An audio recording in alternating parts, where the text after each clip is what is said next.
Hi, I'm Max Clark, and this is why your IT team hates shadow IT.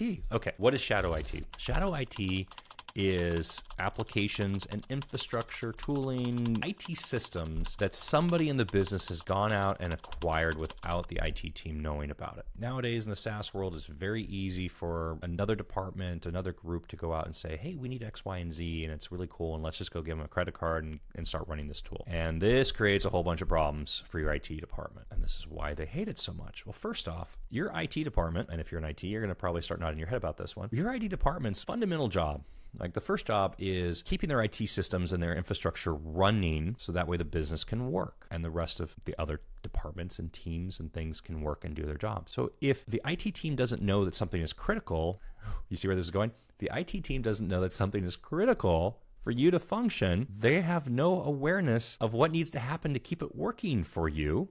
/ when it goes down and you can't do your job, they're not even paying attention to it to make sure that they can help get it back up and running again. So usually what happens in those situations is IT starts getting phone calls in that's saying like, oh, blah, blah, blah, you know, ring, ring, ring, hello, hello, what's going on? Fill in the blank, X isn't working anymore. Well, I don't know. What is X? We've never heard of this tool. What do we do about it? Okay.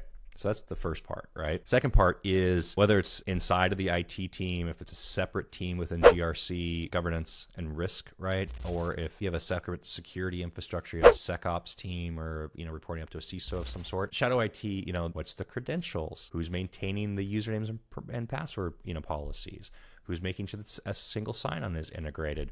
Who's checking to make sure that this tool has, you know, is SOC 2 compliant and fits within our compliance mandate requirement? Oh, we're in healthcare. Do we have a BSA for HIPAA from this tooling because it's got patient data in it now? What kind of risk does that create for the organization? Again, see where we're going here? So yeah, third reason why they hate it. Because at some point it becomes critical and it wasn't budgeted for. Or even worse, the worst version of this one, e-discovery litigation. There's an e-discovery request that comes through. We need all of the data and communication, chat, email files, whatever it is related to this topic between this date and this date with these people involved. Well, if there's this other thing running that is not known about, now your company is responding to discovery requests that are incomplete. And then when it's discovered it's incomplete, bad things happen. Ask your lawyers. Or if you're a lawyer watching this and you're curious about shadow IT and the impact of on you, you know, here's a good one, right? Ask, like, you want to look at this. What happens if you respond to a discovery request, you know, HR employment law and you know, action, like anything, like, you know,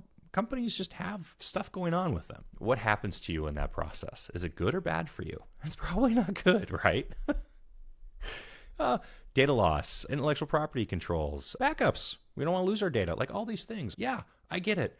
Having to go to IT for approval to run some tool or forget them to do it, you know, sucks sometimes. I get it, but you have to understand, like, their job is to like make sure all these other things are in place and are working. And oh, by the way, now we have this tool that we have to integrate with this other platform over here, and they all have to talk to each other, right? And for each tool that you bring in, it's not just one tool, right? You know, there's like lots of different like touch points and spokes and responsibilities and things that come out of it that go into these places. This is why your IT team hates shadow IT. And, you know, if you haven't seen it, if you like just search like, why is shadow IT bad, right? Anyways, if you're an IT team and you're on the IT side of the house or in the security side of the house, what do you do about it? Well, if you're not already running asset and vulnerability management against your devices, that's a good place to start. It'll tell you what's installed everywhere. This is also important for licensing compliance. That won't show you SaaS tooling. But if you've got a secure web gateway or proxy that has CASB-ish functionality into it, that tool will start showing you, like, here's applications being accessed by our users, and it's, oh, hey, it's very strange. Like, we have all these users now all of a sudden using fill in the blank. Like, why is there a competitive chat tool running inside of our infrastructure when we are using Slack or Microsoft Teams? Like, why is this other tool running? Like, this is very strange. Maybe we should figure this thing out, right? And by the way, you don't have to go out and get a standalone CASB for this thing. You know, if you're